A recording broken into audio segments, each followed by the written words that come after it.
When Master Evil comes to play, and Mother says that it's okay, Alex and Josh are stole away and made to watch these movies, to stay alive until the day they may escape.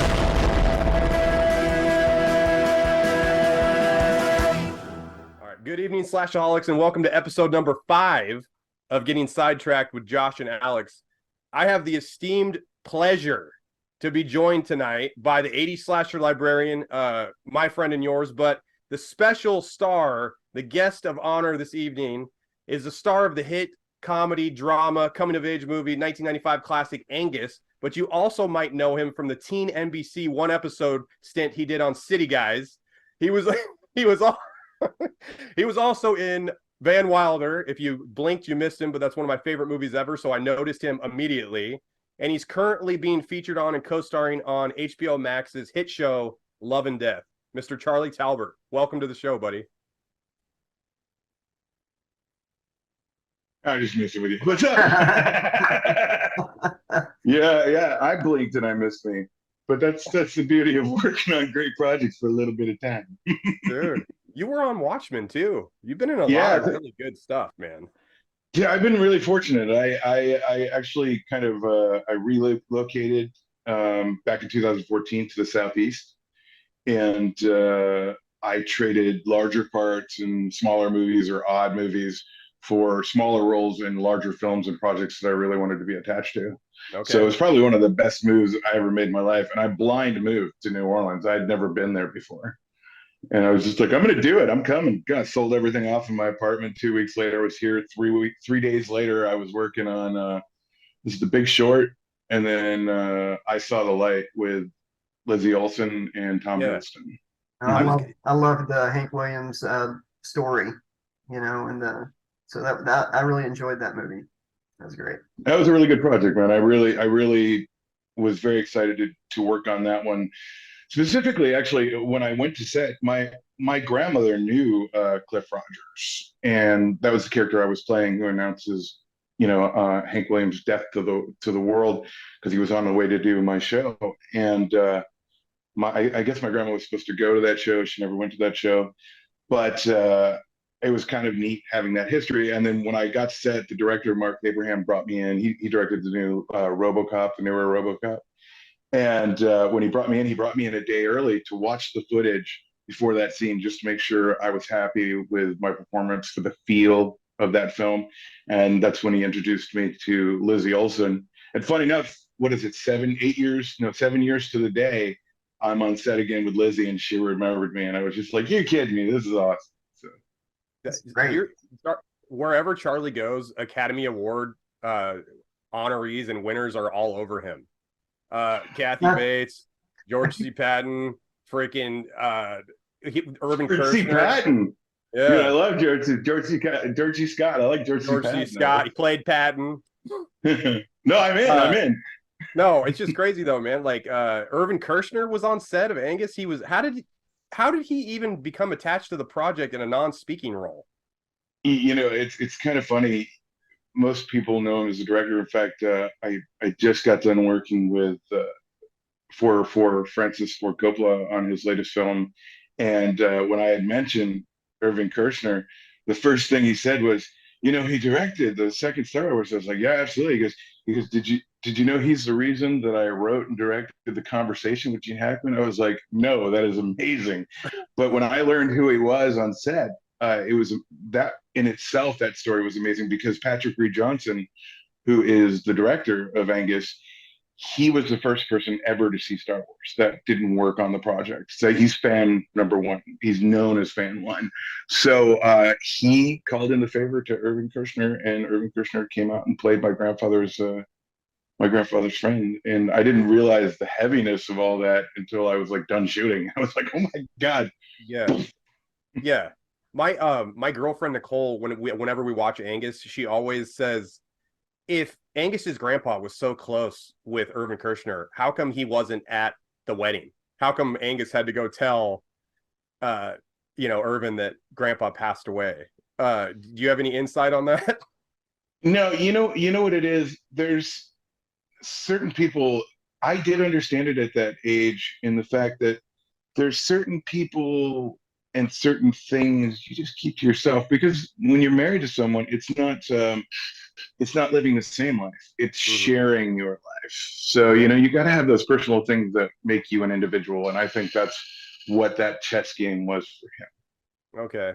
I that scene, I was literally just watching it before we filmed, and I got a little bit, kind of like teary-eyed a little bit. There's a couple things. When I talked to you initially and asked you to maybe possibly do an interview, I was raised by my mother, and I was also raised in my grandfather's house. So my dad was very much out of the picture. So I probably related to this movie more than almost anybody. At one point, I weighed 360 pounds, Charlie. Really, really big. Played football. I was JV up until my senior year, when they're like, okay, he can't be on JV his senior year anymore. We're gonna give him, he's gonna play, or he's just not gonna be on the team anymore. Just a lot of parallels between me and that character, and I probably rented that movie. I bet you I kept Blockbuster open for a few years there by renting Angus at least 300 times, man. You Thank you. couldn't find it, Charlie, on VHS anywhere in Oregon, man. Right, right. For a while, what had happened was the music was owned by a different company. And when they sold the rights to the film to WB Warner Brothers, Warner Brothers didn't pay the extra money to buy the music. So Yeah. it went into like obscurity, and it was like this cult following for Angus fans. And I would get these random letters and pictures and notes, and I was like, this is crazy. And then all of a Yeah. sudden there was a petition, and then they're like, yeah, we got like 3 or 4 thousand signatures. I was like, wow, I hope it all happens for you. And then they did like a kind of like a Criterion or a special collection, where if you ordered it, they would make the DVD and send it Really? out to you. Yeah, and that had a picture of myself. I think it was a publicity still of me, Don Steele, who was producer of Cool Runnings, also ran Paramount for 5 years, and Ariana and Chris Owen, Yeah. and perhaps Kathy Bates, I think. Yeah. You're still good friends with Chris? Is that what I'm Yeah. you spent like did you guys spend time together or what? I mean, you guys I going on lived with MySpace top 8? What's going on there? no, man. I lived with Chris for probably 14 years after Angus. Holy I man. mean, yeah, I left high school, told my grandma I'd be back in a couple weeks, went to go see about a girl, went out to Chris's, and then me and his dad went up and met this girl, and I hung out with her for a couple years, and then I came back down, and Chris was like, yeah, man, just stay here with us. And I did that. And him and his pop took care of me, and that's I stayed in the business for quite some time, and then I quit for a while. Yeah, I saw that you stopped in like 2009 and you did some groundling stuff and some stand up. Yeah, I had done that. I had did that before. I did the groundlings prior to dropping out of acting. I think it was 2009, right after I did Art School Confidential. Okay. Um, I with Terry Zwigoff and John Malkovich and Ethan Suplee. I dropped out of doing acting. I was like, you know what? I'm tired of living like a 20-year-old and paycheck to paycheck, blowing it on God knows what. I need to get a family. I need to do that whole thing. Yeah. So I stopped doing that, and I I got into haberdashery a little bit before I moved back from San Jose to Los Angeles to live with Chris. So then I became a haberdasher. And by the time long way down the line, by the time I left for Louisiana, I had already been in charge of like 26 clothing stores for loss prevention, clothing, dressing, hiring, firing. So I Yeah. really got into that. And then my buddy Chris Berry from Django Unchained, we did our second film together, which was called Hollywood Horror. And I think that was more of a tax write-off. And he was in Django Unchained, 12 Years a Slave. You would have seen him on Salem, The Purge. And he's like, dude, you got to come down to New Orleans. There's plenty of work. My agent wants to rep you. And that was Fiona and Lawrence Turner from LTA. And I was like, all right, cool. Sold everything off 2 weeks later. I'm in the car, August 29th, 2014, 10 p.m. I got out of the car and got hit in the face with a cicada, and I said, "Yep, this was the right move." You're like, Alex, dude. tell me there's an interesting story to how you landed Angus. I don't know it myself. How was that? It's good, man. What were you gonna say, Alex? I'm sorry. Oh, I was just gonna say Wendy's. Yeah, yeah. I was just like the gift of gab that I was just telling you that story with. I was at a Wendy's coming home from the velodrome, the cycling velodrome in Northbrook, Illinois, and I was with a friend of the family and his girlfriend, and it was Tony Ruffalo, and I had kind of worked at his car shop. In fact, a lot of my family members, cousins and stuff, to make some side money, would go work at the car shop doing odd jobs. But I really got interested in going to cycling with him, and we were coming back from Northbrook. We stopped in a Wendy's that hung over the freeway. I saw someone behind the counter. It's like midnight, and I started telling her a joke, and everybody at the Wendy's line and everybody at the 31 Flavors, they're all laughing their asses off. It's like midnight, and this guy's, a few people back going, "Why can't I get my damn burger?" And that was Patrick Reed Johnson, and he had directed Baby's Day Out, or not Baby's Day Out. He helped write Baby's Day Out, and he also directed Space Invaders with Ariana Richard, who eventually played my love interest, Angus. And he comes up to me and said, "Hey, man, you're pretty funny. I'm pretty hungry, but you want to be in a movie?" And I go, Wow. "Wow, are you hitting on me?" And he's like, "Wait, what do you mean?" I said, "Well, dude, it's 12 o'clock at night. I got boobs, wearing this tight shirt. You want me to be in a movie?" And he's like, "No, no, no, no, no, no." He's like, "We've been looking for this kid for 3 years, and I think you're him." And I said, "Okay." And then he told me to come back the following Wednesday to Jane Alderman's casting office, and she cast Rudy. And he told me that, and I loved Rudy. And he's like, "This is very much a Rudy-esque story." I said, "Okay." And he said, "Come in and we'll talk." So I came. I told my mom. I got home at like 1:40 in the morning, and I was like, "Mom, Mama, I'm gonna be in a movie." And she's like, "Shut up and go to bed." I was like, "Okay." So I shut up. I go to bed. Next morning, I had to get Tony over and tell her what happened, and went down there. And then, he goes, "All right, go ahead and read your sides." And I was like, "I don't know what sides is." And he's like, oh my God, you're that kid I found in Wendy's." He's like, "Tell me about yourself." I said, "Well, I'm a fat kid, been in love with the same girl from kindergarten to 12th grade. Like to do impressions. I'm kind of goofy that way." He goes, "Do impressions?" I was like, "Yeah." He's like, do one of your impressions. What do you do?" I said, "I do Goofy, I do Jim Morrison, I do Elvis." He goes, "Do Jim Morrison." And I turned around into the corner and I just started singing into the wall because, Jim Morrison was so shy. Oh, And he yeah. goes, "That's pretty clever." He starts laughing, and I did my other impersonation for him. He's like, "Hey, man, I'm going to give you these sides, these little pages, and I want you to read them, learn them, come back a couple days, read for Jane." I did, and then they flew me out to California to read, and then the rest is history. I can't believe, Charlie, that you were focused enough to like capture the moment when you were in the presence of yellow Wendy's. That was yellow label Wendy's, buddy. They had the solarium out back.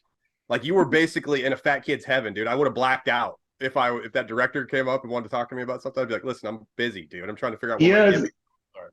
it's like midnight, and I'm already making people laugh, and I wasn't a stranger to doing stage stuff, so if an audience comes up, I mean, I used humor a lot as a fat kid, Oh yeah, I'm familiar. and that's the beauty of like projects that I'm doing now too. It's I've kind of veered away from that, but at that point in time, I knew to feed into that and go with it, and then now being in the Southeast or working, and I go to LA for 6 months, I go to New York for 6 months. I am treated as a guy, not just a fat guy. So it's really was just a progression of time. That's fun.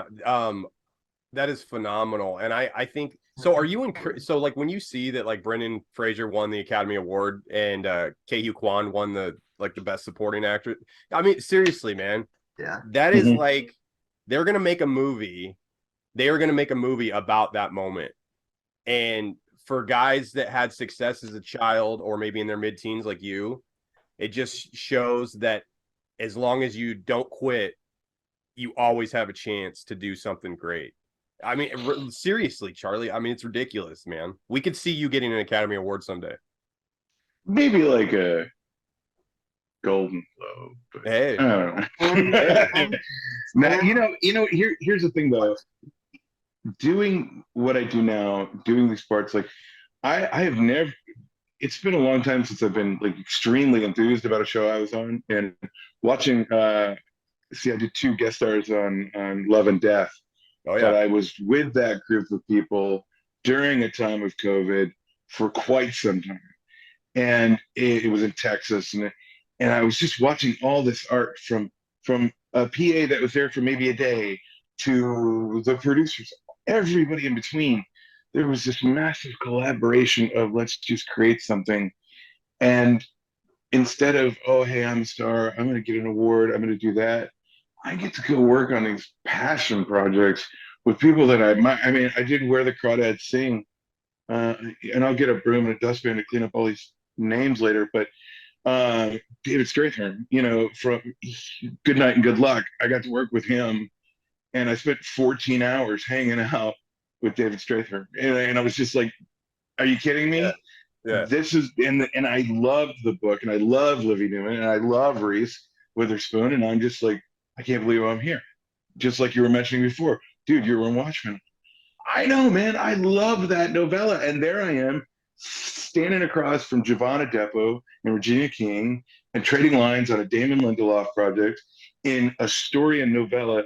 I love it. My cousin, he always loves to break my balls. My cousin Mike Toller, he calls me. He goes, "Hey, man, how come you weren't the lead in Watchmen?" And I said, "Man, I was just lucky to be a panel in this comic book, this Yeah. novella, man. It filled my dreams wildly. I cried on set. I'm so happy."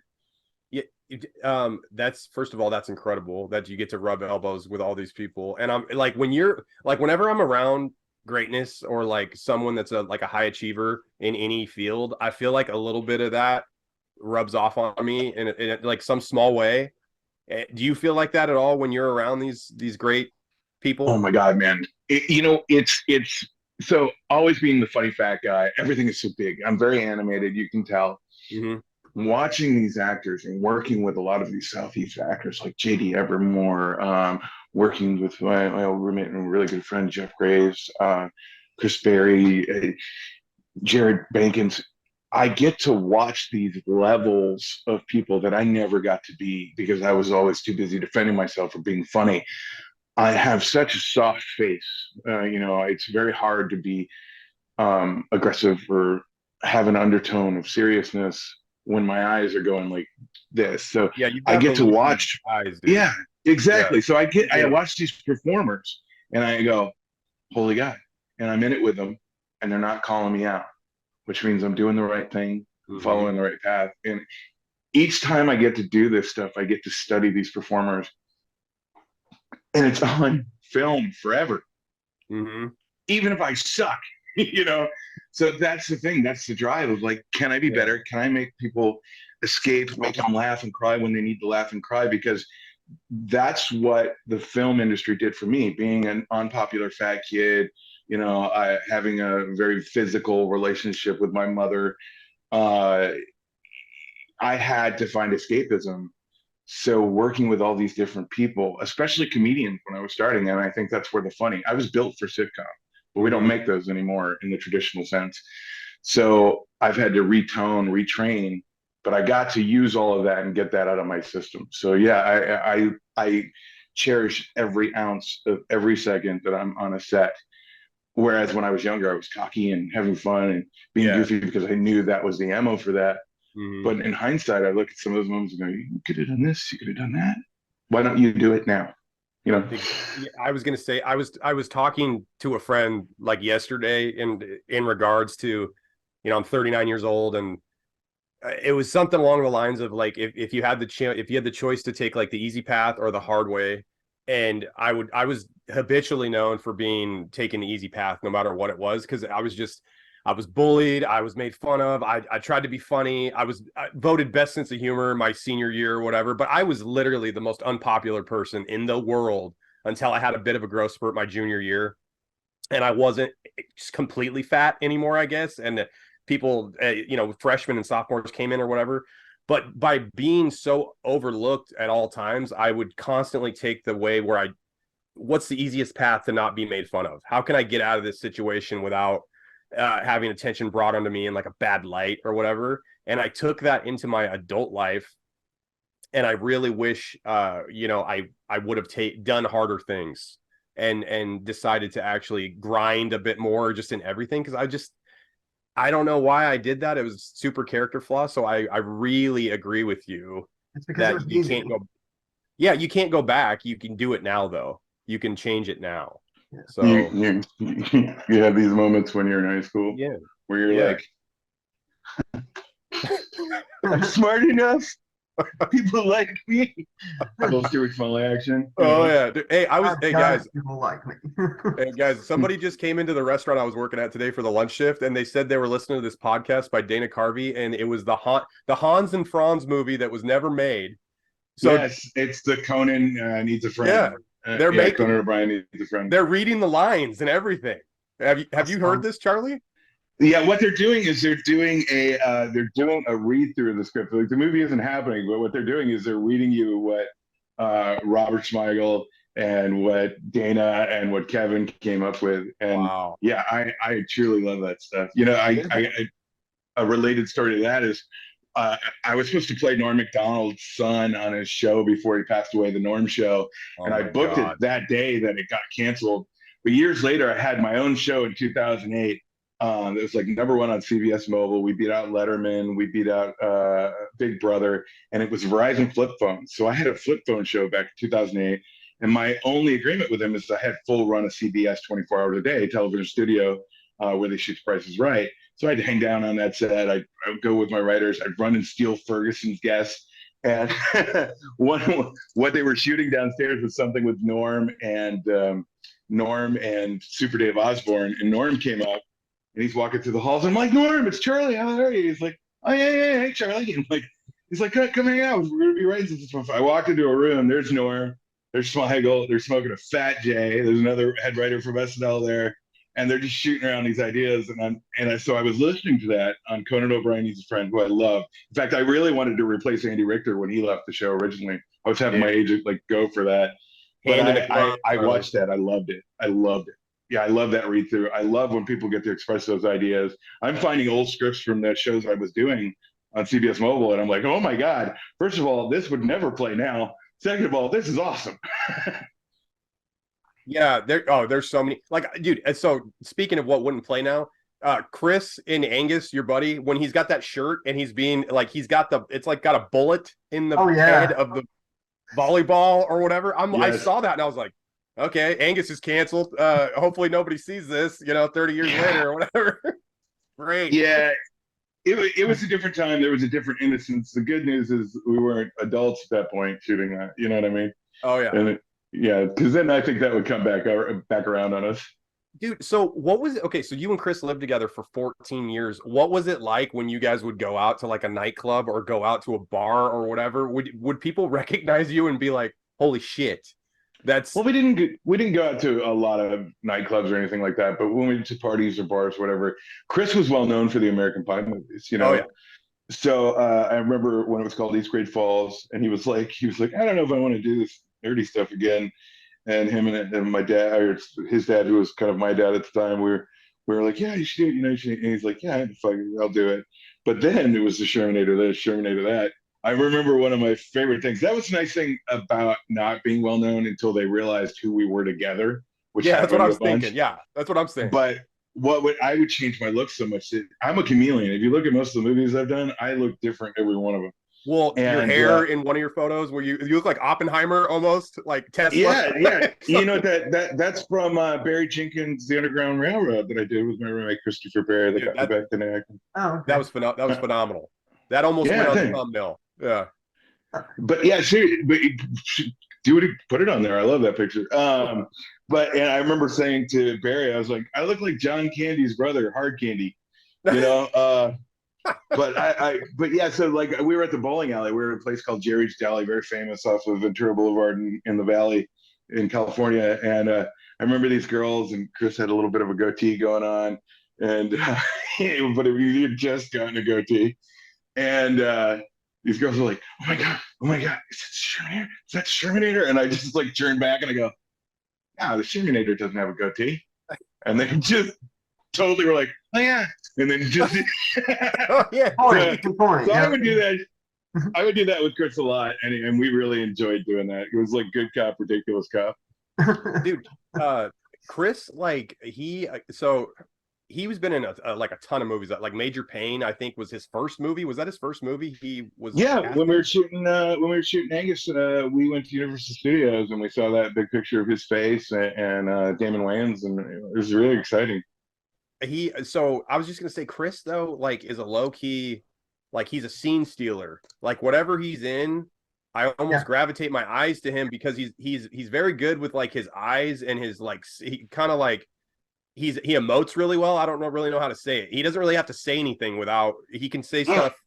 Was it? Brilliant, and he's present.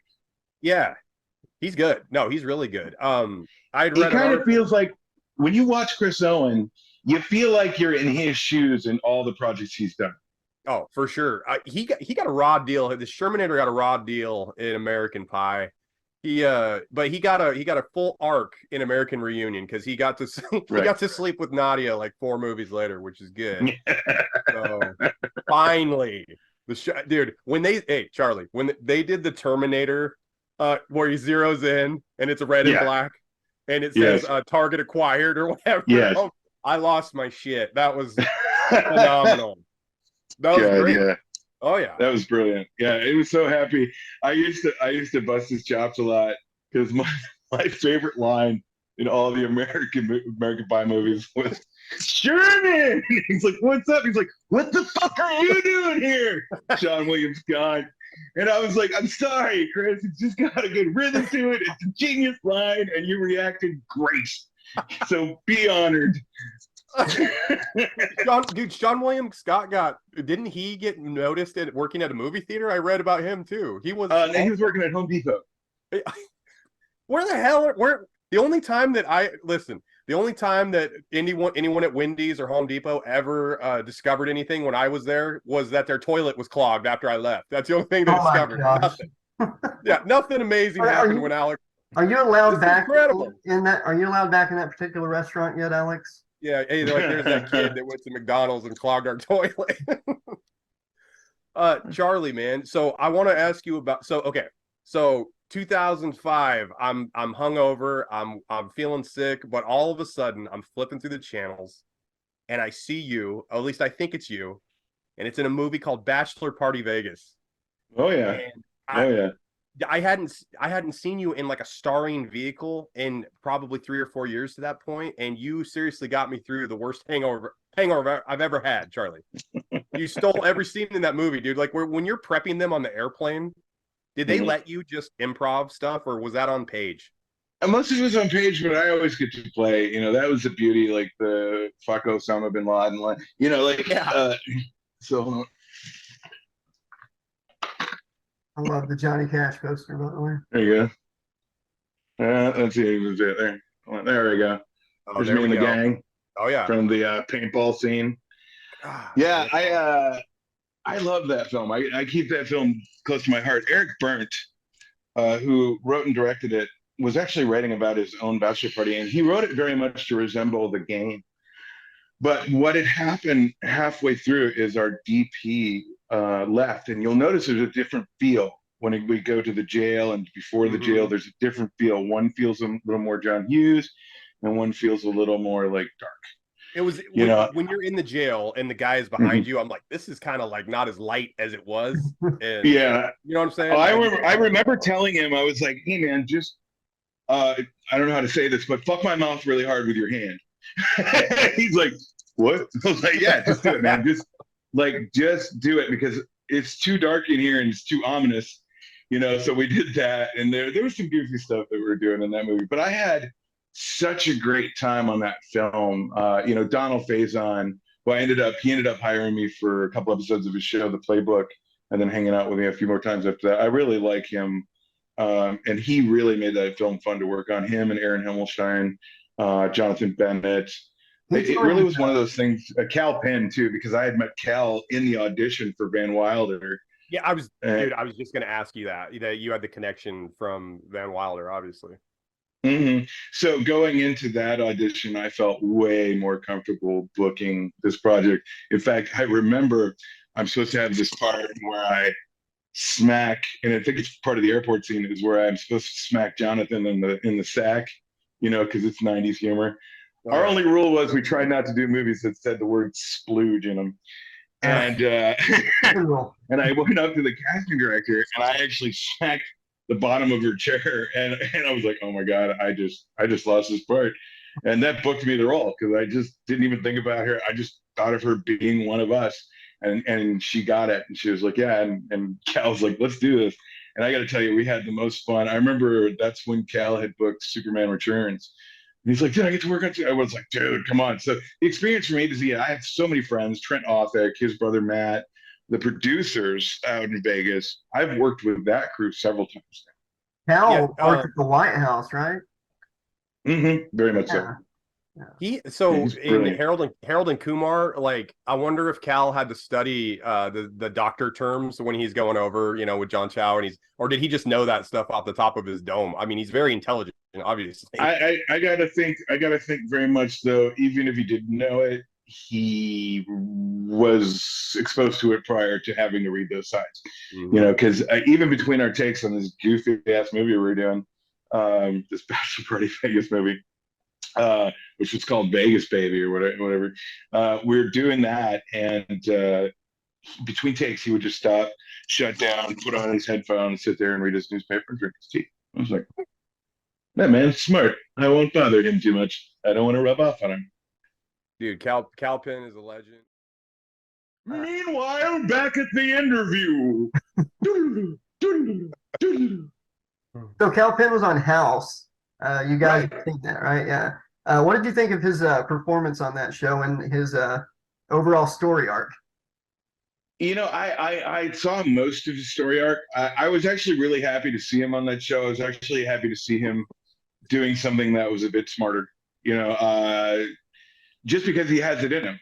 And I don't know if he wanted to go in a particular direction, but I really wanted his brain to be utilized because I wasn't joking. When we were working on Bachelor Party Vegas, he's clearly by far sometimes the smartest man in the room, and I would defer to him always. So it was really nice to see him in that world, especially with Hugh Laurie and stuff like that. That man himself is a genius. So it was really neat to watch his work. Did you like his performance on that as well? Oh yeah, that's what I was gonna say. Compared to some of the roles he had, I was really impressed with him on there. He seemed like a totally different person, and I really believed his acting. I believe that For sure. even though he might not have, the mind of a doctor or whatever, know everything, I do believe that the guy saying the stuff was capable of that. So. Yeah, exactly. Yeah, you believe that he could obtain that knowledge and would retain that knowledge. Exactly. Yes. Nice. Hey, Charlie, I wanted to ask you a question earlier when we were talking about, so when Angus first came out, and you corrected me, you said you filmed it in 94. Okay. The film comes out in 95. How old were you? You were 13 or 14? How old were you when the movie was No, released? I was 15, 16 when we Okay. were shooting. It did shoot until the first month or so into 95, but we started October 13th, 2014. And Chris was about a year or so younger than me. So Chris was in his 13, 14 range. Okay. Or was it 14, 15 range? So when the movie comes out, Mhm. and are you back at regular high school at this point when the movie's released? Yeah, I went right back. I was a little late coming back to school, but I Okay. was, but I went right back to school. But I had schooling on set, so I had to do that kind of stuff too. Okay. And there was that girl that I was head over heels for from kindergarten to 12th grade. So I actually switched schools. I went to the school that was 12 miles away as opposed to the one that was 2 blocks away. But I ended up doing like shows and stuff like that. Like I think we did, God, what was it? Fame. And I remember putting a little bit of my money into some stuff there. And I was really kind of excited about the prospect of what my future was going to be then because I had a funny feeling it was just going to be odd jobs for me for the rest of my life because I knew I wasn't going to be a welfare kid, even though I was a welfare kid when I was younger. I knew that I just had this mentality that a guy's not a guy unless he's working kind of thing, Mhm. at that time. And that was a phrase that I used to use when I was younger. I was, "Guy's not a guy unless he's working." And I started working at a young age, and I don't know if that was escapism just to get out of the house. But most of the time I lived at my grandma's, and I had like 14 girl cousins in and out of the house all the time, living there, and a few guy cousins and stuff. But it was like, okay, I need a little bit of me time. So I was always working, always doing something, always keeping my mind busy. And I think that's why I didn't quit on the acting thing. Okay. Did you find it hard when you went back to public school, even though you switched schools to be around your boo? Did you have a problem with people like thinking you were big timing them, or did they? Oh, I'm Charlie. Oh, like look at me. No, she wasn't my boo, first of all. Second of all, Perspective boo. I do remember watching the preview for Angus, and I was in a movie theater, and she and her friends were sitting behind me, a few rows back on the left, and I just stood up, and her friends had picked on me. I just turned around and I went, "Ha!" So it was my most redemptious evil thing I did at that period. But I knew I wasn't better than anyone else, but I had the cocky sense of humor. Sure. So I definitely came off as an asshole sometimes, but I was not an aggressive asshole where you were uncomfortable to be in a room with me. Mm-hmm. You just didn't want to have too long a conversation with me because I didn't keep it too serious. Okay. That makes sense? Yeah, it does make sense because I if you spend more than like a Zoom call with me, Charlie, I deflect a lot of serious conversations and stuff through humor. And I've had friends in the past because stuff was so heavy in my house and so dark at times that I felt the best way to kind of break the ice or maybe escape or try to change the mood was with humor. And Yeah. I had friends and ex-girlfriends they're like, you really need to go to therapy because you can't have a serious conversation for longer than 8 minutes or something. I got a lot of shit for that.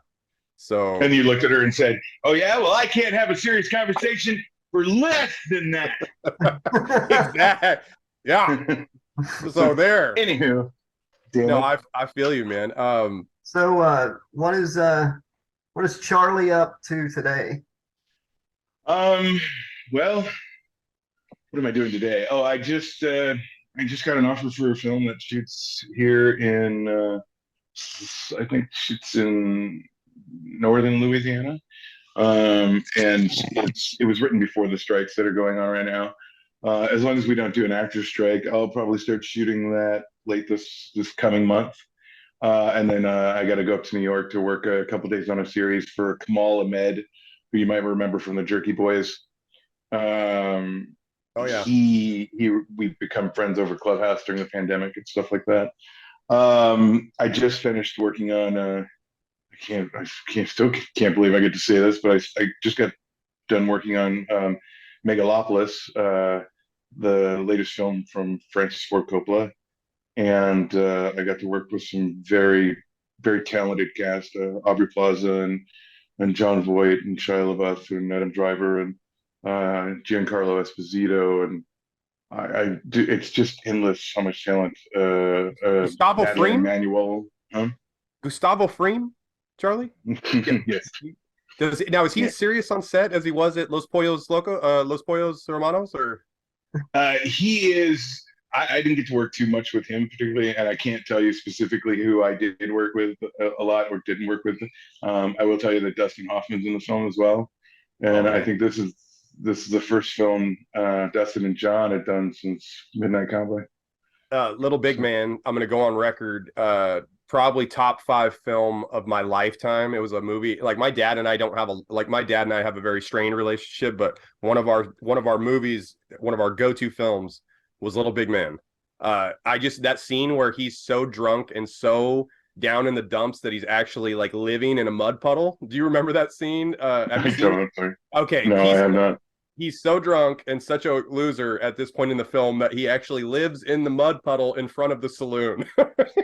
And this is who now? Dustin Hoffman. Oh, that's great. I got to see that. It's a really, really good film. It's a classic film. So, yeah. But I'm super jealous of you. And when you said Aubrey Plaza, her personality, I've been watching just randomly she's been popping up on my Instagram reels for the little short videos where she's telling comedic stories to talk show hosts. She just kind of rips. What is it like on set with her and you? Like well, hold on one second. Slash, you want to say something, bro? Oh no, I was listening right there. So. Okay. You seem to say you're like, Okay. Okay. like, I do have one question. there it is. Do you remember when you did that Angus movie? Do you remember that? Like, Yeah, like man. were you in that? You were in that, right? Yeah. That was awesome. Great. Do you remember when you broke? I think I was in that movie. Yeah, I was in there. Yeah. Do you have any? Do you have a That's follow a up? Chris Farley homage, guys. We love you. I actually got to I play. love Harley. Oh my God. I was So set do I. up to play his son a month before he died on his brother's show. In fact, if you look at Bachelor Party Vegas, the jacket that I'm wearing on the airplane, if you look at Who's Your Daddy, the jacket I'm wearing at the Playboy Mansion-esque, Yeah. that is Farley's jacket from Beverly Hills Ninja. That was created, I ended up with it. Him and his brother, I got to do an impersonation with Chris in front of the audience. All the news radio guys came over. It was his brother Kevin's show, and he was going to be my dad, and Kevin is my uncle in the show. And we were shooting it at Sunset Gower Lot. And I ended up with that jacket, wore that. I wore it to a Walking Dead panel, and I was chatting with Nicotero, who actually did a lot of the effects work with Watchmen. And he goes, I built that jacket. And I was like, this is the one. He goes, he's like, this is amazing. So what I did is I wore it for those 3 films. I had it up until they were wrapping The Walking Dead, and I had tons of friends on that show. So I gave it to my friend, a good friend, Carrie Cahill. I wrote down, here's your jacket. Take care of it. It belongs in your collection. And I gave him back his jacket. That's first of all, yeah, that's it. That's awesome. And you just realized that you screwed yourself, Charlie. If you ever get in financial straits, man, you could have ended up on, Pawn Stars. No, I believe that there's a home for everything. And one day I'll be gone. I won't exist, and all this shit is just shit.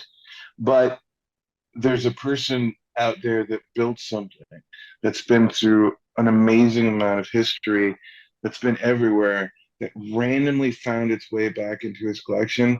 And that story to me is way better than me getting 50 to 100 grand, whatever the heck that thing would go for. In my mind, it's priceless. But the fact that I have it on my body in film that will never go away, that will always be available, that's it. I did it. I have that connection. You got it forever. That's what I love about this business.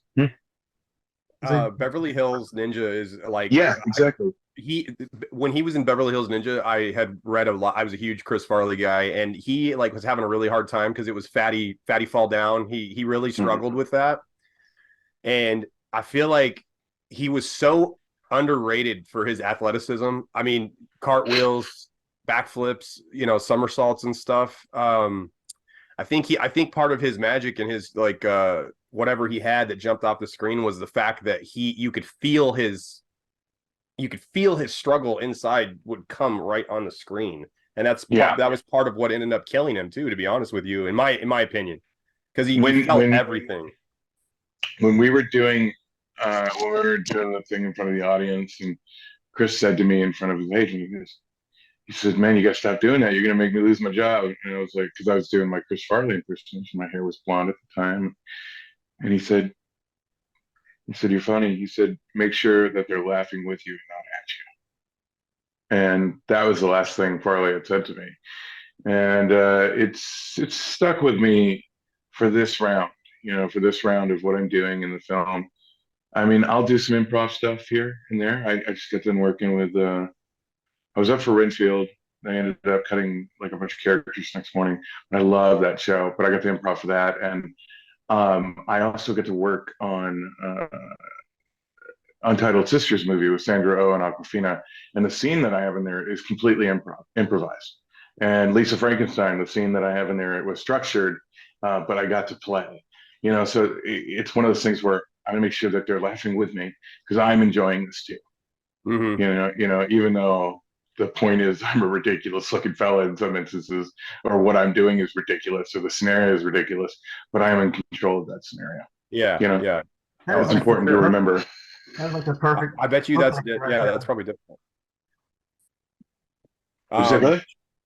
Oh, go ahead, Josh. No, I was just saying, like, to the discussion where we started tonight to where we came, that was just like it came full circle, you know. So I really appreciate what you said there. That's all I was saying. So No worries, Josh. You know, it was said to me, you know, and it got me where I am now and working with these people. And you know, it was funny during the pandemic. I actually, you talk about Brendan Fraser, but myself and Chris Berry and our friend JD Evermore, we auditioned for Scorsese and we were called specifically, and you know, and said, you know, Alan Lewis, who's a casting director, said, yeah, we want to read these three people from this agency, and we did our tapes, sent it in, and I remember them asking, you know, I retaped, I got an avail check. You know, they loved Chris's work. He loved Chris's work. Martin Scorsese did, Marty, and JD. It's one of those things where I know that because I'm doing it this way and because I'm controlling my narrative to a point, that I'm going in the right direction for myself, and people who are seeing it, you know, somebody's seeing it, and that comes full circle to Love and Death on HBO or Max now. Leslie Linklater and David E. Kelly, Nicole Kidman, they're all producing, but Leslie and Sunday Stevens were really the ones that picked me out for the character of Lester Gaylor, who finds, you know, Betty Gore, played by Lily Rabe. And Lily reached out to me, you know, at one point. I reached out and liked her post, talked to her on Instagram, and you know, I've never felt so strong about a project because everything that's led up to it. Does that make sense? Yeah, to where you are now as a human being and all the stuff that has led you to this part to be able to play it correctly. And exactly, honestly. yeah, exactly. And I've really felt a lot of passion where I was truly enthralled with the show. I mean, watching Tom Pelphrey or watching Patrick Fugit, and you know, just being on set with them and watching them do their thing and knowing I'm not out of place has been a really good feeling, and I hope to keep that going. That's, you know, I think that where your career has led you, obviously, and it seems like you have self-respect big time for yourself and your craft, but not putting other people on pedestals and being able to see yourself on the same level is such a huge part of just self-respect and loving yourself. And, you know, I know that I had a tendency, I don't know if you did, Charlie, of always putting everybody above me. I still do. But then when I do that, I don't realize that I'm already on a pedestal myself that I put myself on until I'm really in it, and I'm like, oh my God, I just lost myself in this scene. I'm with this person. I'm sharing a scene with this person. And that's really what it comes down to. Because I still do the thing where I'm like, oh my God, it's going to be this person or that person, because I admire them and I've got to see. Everybody's a myth until I meet them, you know? And when I do get to work with them or I get to watch them perform and I'm in the same room with them, I feel the difference of what it felt like to put them on a pedestal as to being with them in the room and being on a level with them, you know. Yeah. And it's really kind of a neat feeling, but I still have the naivete of, you know, like, oh boy, you know, but they're the same as we all have our insecurities. That's the thing with performers, big guys, big gals, you know, different people with different defects that they call defects, or different things that they love about themselves, but nobody else sees it the way they see it. You know, you have to find out what that thing is that you thought was so bad, and you have to embrace it and know that it's not bad. It's just you. Yeah, that's beautiful. It's poignant. And for like 3 seconds there, I was like sucked into your speech in Angus at the end of the movie, because everybody's different and there is no normal. And Josh, I think that in our past episodes of Slash Tracks and everything we've done together on the channel, even like when we had 3 viewers all the way to 100,000 viewers, I think that we've pushed the narrative that everybody's important, everybody's opinion's important. Nobody thinks like everybody else. I think that's the beauty of life. Exactly. I think that's why Angus, the film, stands the test of time. I think that's why people can have comebacks in their life, professionally, in, you know, romance, whatever they're doing. There's always another chance to better yourself. And I think as long as you believe in yourself, that's the only person that matters, to be honest with you. I was going to ask you one more question, Charlie, while we still have you, because you were talking about uh, putting other people on pedestals and kind of being nervous around, very distinguished people that you work with. When you got on set to Angus, did you understand that you were on set with Kathy Bates, who had won an Academy Award for Misery? Did you understand who you were working with, with George C. Scott? I mean, did you know that, or were you just like excited to be on the film? Well, coming from, how to answer this honestly.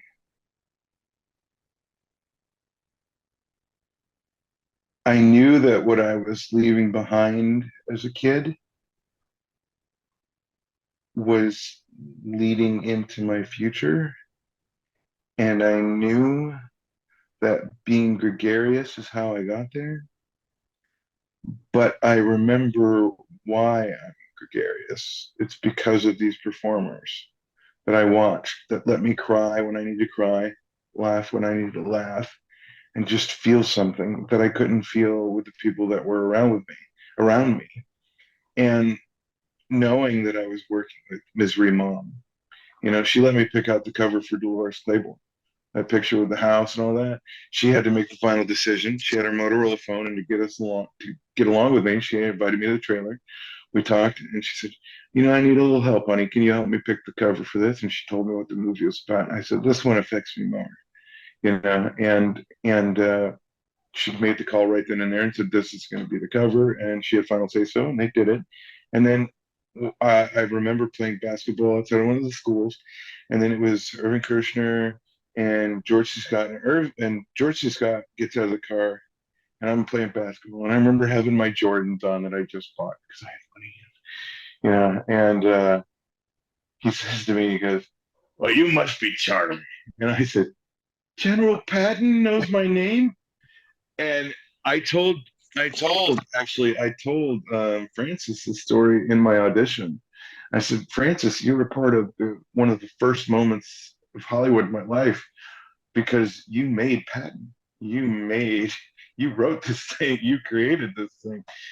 So it's all this full circle of stuff. And to kind of answer that question as well, we were talking about Aubrey Plaza. Two things. If you get a chance, read Talk 90s with me. It's not my book. It's by Matt Pius, P-A-I-S. And it's got all these interviews from people around my era, people I knew. And I'm pretty damn candid in that book. But Aubrey and Dan Murphy, her partner, wrote this book, Christmas Witch. Okay. But in the inscription, she found me on my last day of working on Megalopolis, and she came up to me.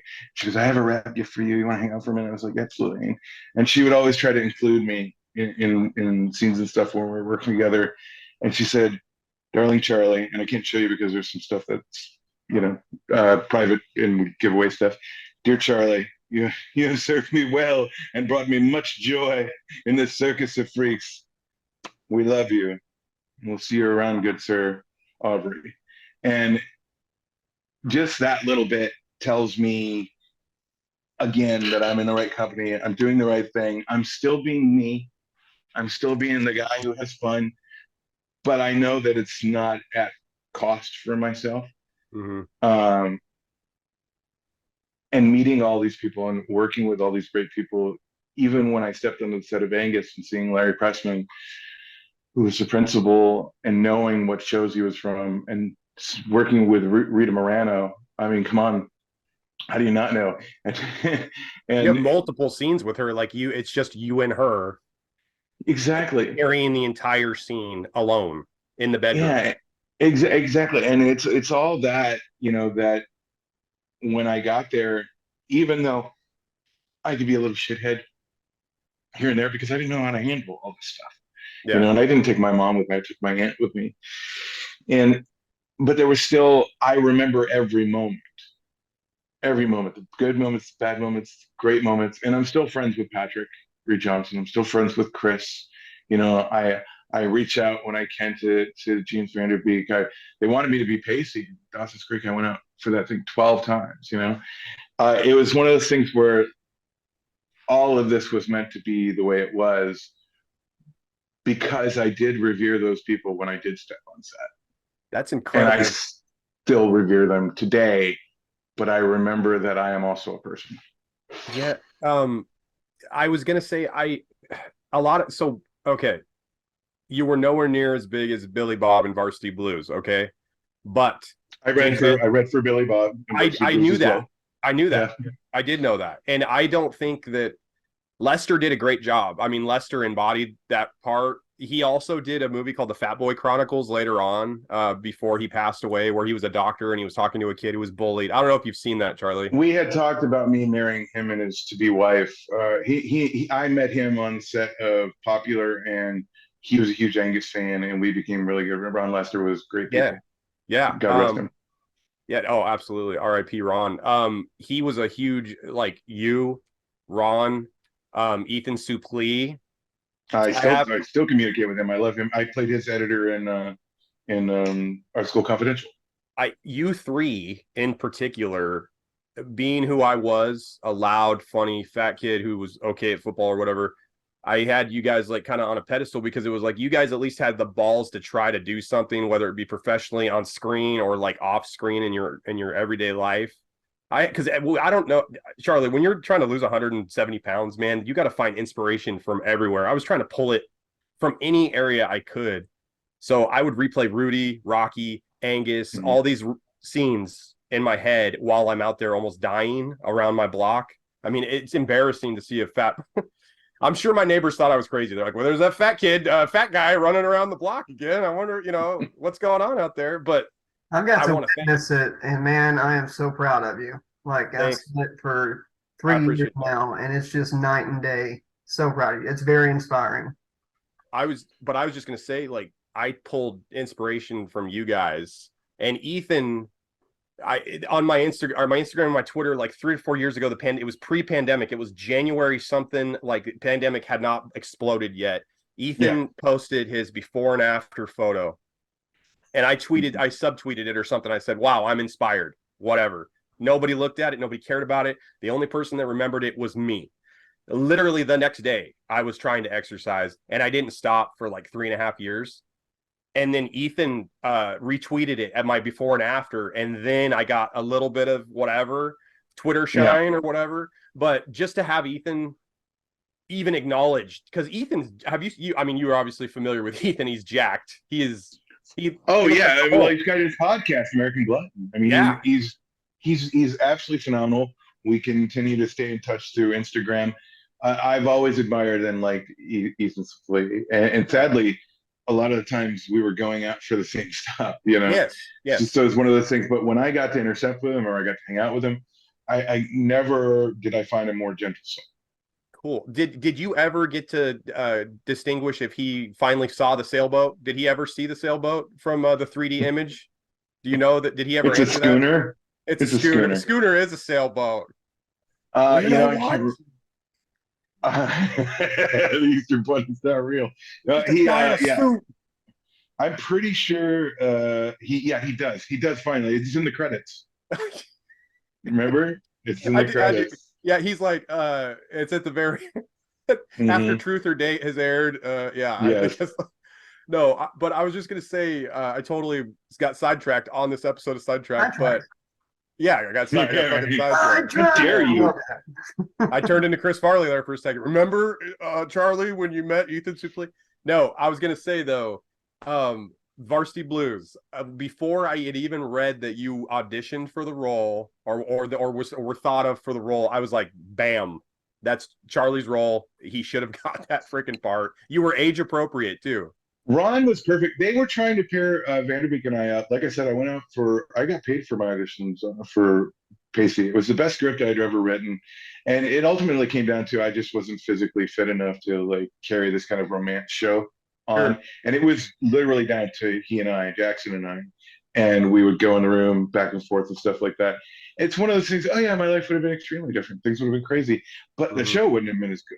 It was the same for My Name is Earl. I was actually up for Ethan's part.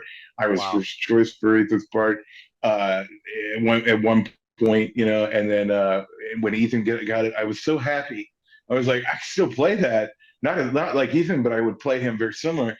But I was like, dude, Ethan embodied who I felt I was better than I was. So I was like, oh, this is great. Go Ethan. You know, it's funny. And Jason Lee, by the way, who Ethan introduced me to at one point. Um, Two of the sweetest guys in the wide world. But and they remember you, and they're always, they're always receptive to who you are. But how I got the role in Art School Confidential, playing Vince's editor, who was played by Ethan, and I was the killer of the killer in the movie of the killer, And how I got that role was I went in, auditioned for it on a Saturday, knocked the casting director's socks off, and she starts crying a little bit because we had a bit of a relationship. I'm like, "What's wrong with you?" And she goes, "I feel terrible." She goes, "We just gave the role to Ethan Suplee like an hour ago. I was just saying you out of courtesy, but you killed it." She's like, "You both were cute and you were great." And I was like, "Oh, don't worry about that." I said, "I love Ethan. I said, he's perfect for that role. I'm surprised you didn't just blank offer it to him. But can I play Ethan's editor in the film? I want to be the killer in his film." And it's Okay. Terry Swygoff. It's Bad Santa. Yeah. It goes. John Malkovich. I was like, "You got to please." And she goes, "Let me see what I can do. Let me see what I can do." 3 weeks go by, and that's the thing. I really chased after my dreams.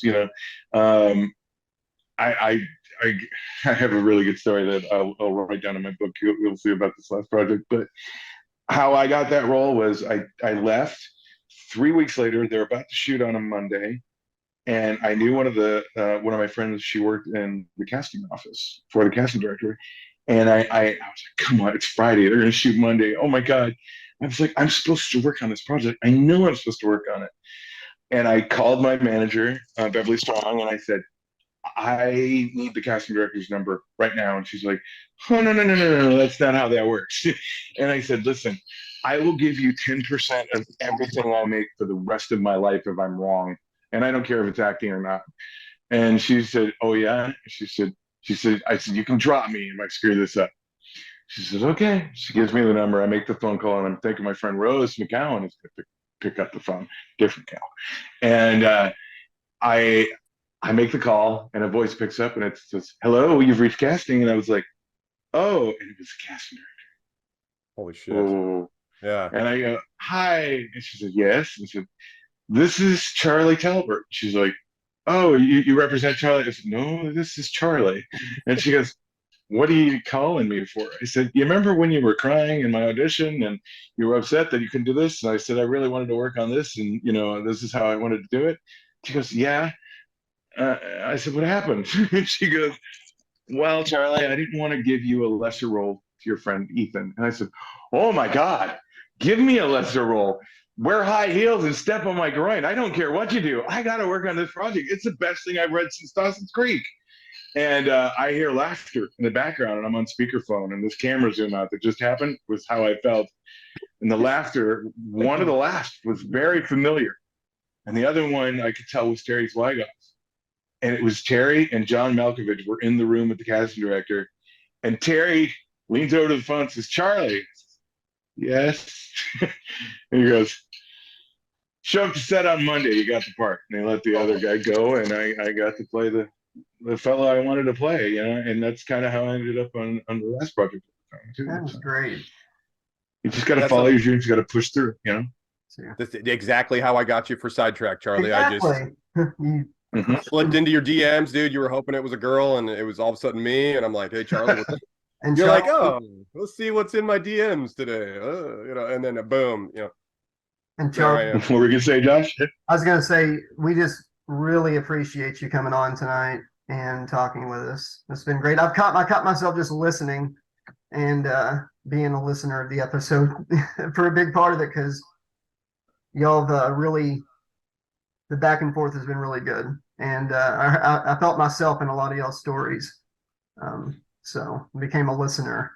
So Yeah, but remember when you were just listening? yeah, That was awesome. Charlie, thank you so much for doing the show, man. This is the most fun I've had in quite a while, man. I had a blast. This is a dream come true to be able to talk to you, man. No, it's such an honor to hang out with you guys, Alex, Josh. Thank you so much for having me. Yeah, if you throw that picture on there, the mustache and the curly hair, I love that. Done. But keep doing that. Just like you had to push through that wall, that barrier to lose the weight and, be who you wanted to be.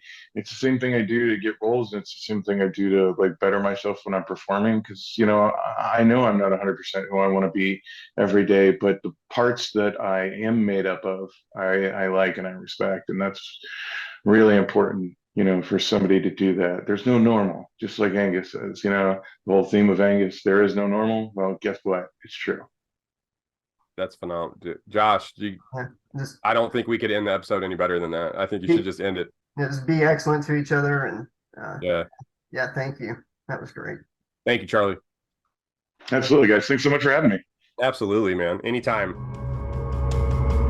When Master Evil comes to play, and Mother says that it's okay, Alex and Josh are stowed away.